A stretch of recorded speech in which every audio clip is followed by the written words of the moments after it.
Hello and welcome along to the Races TV. Very shortly we'll catch up with Dennis O'Leary. We'll have a look at his runner in the Penny Edition Stakes at Morphettville on Saturday, Outlandish Lad. Dennis with two other runners at Morphettville on the Park Circuit on Saturday as well. That's where we're racing Saturday, the Park Circuit. Don't forget Saturday night as well, our big awards night. So we might even have some vision for that big awards night for you next week on the Races TV. Sunday we're racing at Port Augusta and next Wednesday we're racing at Murray Bridge. Feature race at Morphettville on Saturday is the Sportingbet Penny Edition Stakes. Dennis O'Leary saddles up Outlandish Lad. Dennis, what a great money spinner he's been, this horse. Yeah, for sure, Terry. He's been a terrific horse for the owners since I've had him, because Cav had him prior to me, and I think he won about 230 when Cav got him, and I'm not sure what he's up to now, but getting close to 600.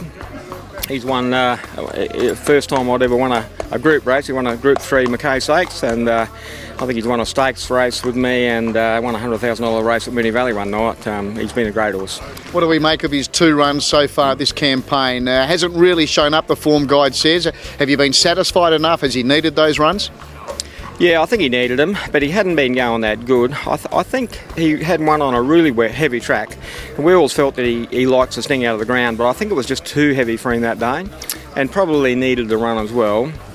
And needs it his own way. He's a horse that has to have cover. He doesn't seem to try if he doesn't have cover, and I think that perhaps happened last start. I think this time round he'll. It's wonder whether his 10 to 9 year old has got him. We'll find out whether he's still worth going on with after this next run. But I believe he'll improve and be competitive this week. You had another old horse nominated for the race, Magical Pearl, who's been another absolute cracker of a horse. So what's he up to? I had a good look at it, and he's nice and sound. Everything's going good with him. At his 10 to 11 years old, I frightened myself when I opened the book and saw that the other day. It wasn't so bad when I went to the race as a 10-year-old a few months ago when he won a race at Morphettville. But however, he has had a couple.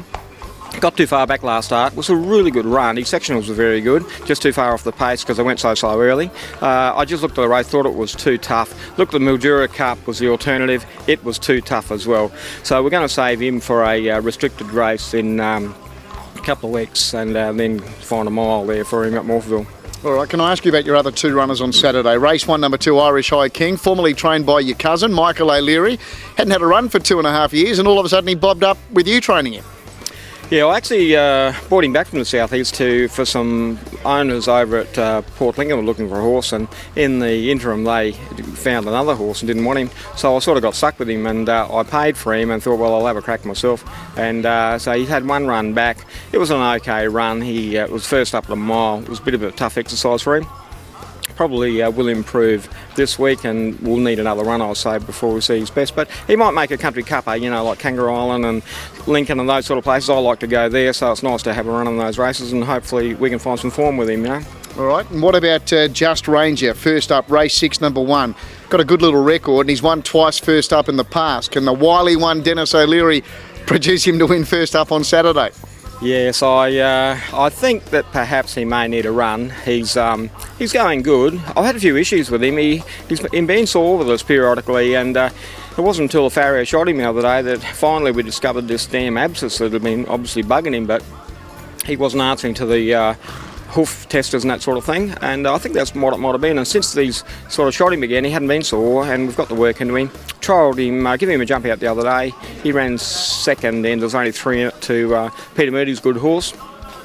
Justify that, and it wasn't a bad run. He got within about probably length and a half of him on the line. I think he'll probably need one, but I'll be hoping that he can do something, but he's going all right. Good on you, Dennis. Good luck on Saturday, mate. Cheers. Thanks, Terry. Okay, finally, let's have a look at that feature race at Morphettville on Saturday on the Park Circuit. Race number 7, the Sportingbet Penny Edition Stakes. Weight for age race at listed level.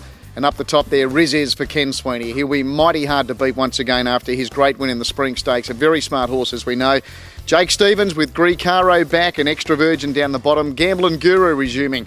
Hasn't raced since running 4th in the South Australian Derby back in May. Should be a great race, and we'll see you again next week for the Races TV. There's nothing like a day at the races.